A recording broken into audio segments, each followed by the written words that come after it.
Yeah, I think the more time that passes, the kind of more emotional, you becomes talking about it.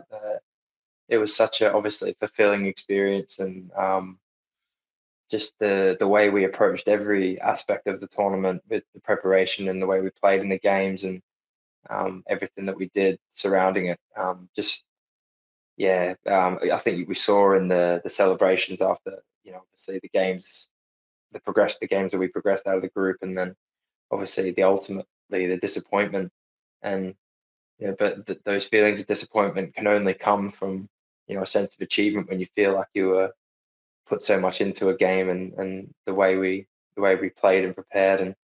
And so looking back on it all now, yeah, I'm just yeah, obviously so fulfilled with the way we approached the experience, but just hungry for more. And I think it's just lit more of a fire in everybody to want to go again, and be excited for this next cycle, and try and grow on what we did in Qatar.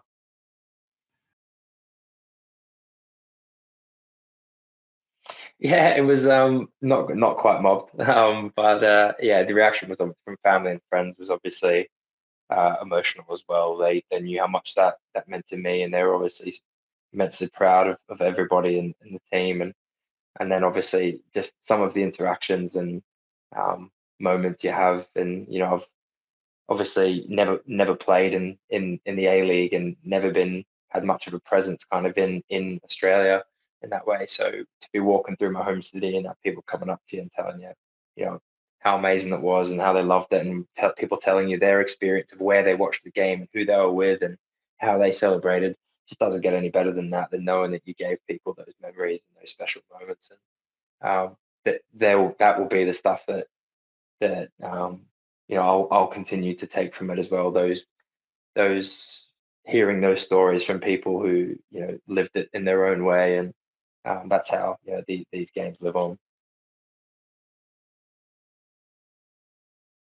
Yeah, I think every home game, we look to, as you say, build that connection, and continue to grow with our fans and our communities. And obviously from a personal point of view, you have your attachment to your home city and the prospect of playing there in front of family and friends. And yeah, you never get bored of that feeling. If anything, it just escalates the more you do it, and the more you're fortunate enough to have those experiences. And obviously after the scenes in Melbourne, we're hoping that a similar, we can bring another party atmosphere, and we'll be wanting to put in the same level of performance to give people, that fire that only football can give you, when you see your team going out there giving everything, and trying to win football matches.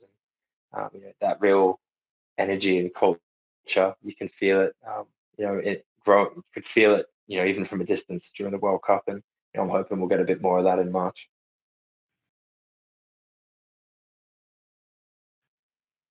Yeah, they probably their results.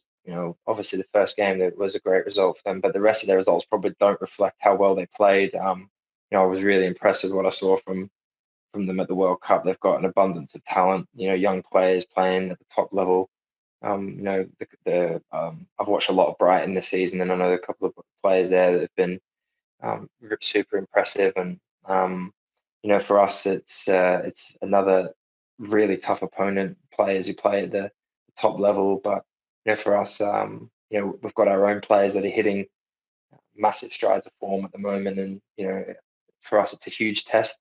Playing against teams from different continents provide us with a different opportunity to explore different ways of playing. And I'm excited for that fire that comes when you play against a South American team. And I'm sure they'll bring that to Sydney and Melbourne with them, and you have to match it, and then bring the quality too. So yeah, I'm super excited to see what Ecuador bring in March.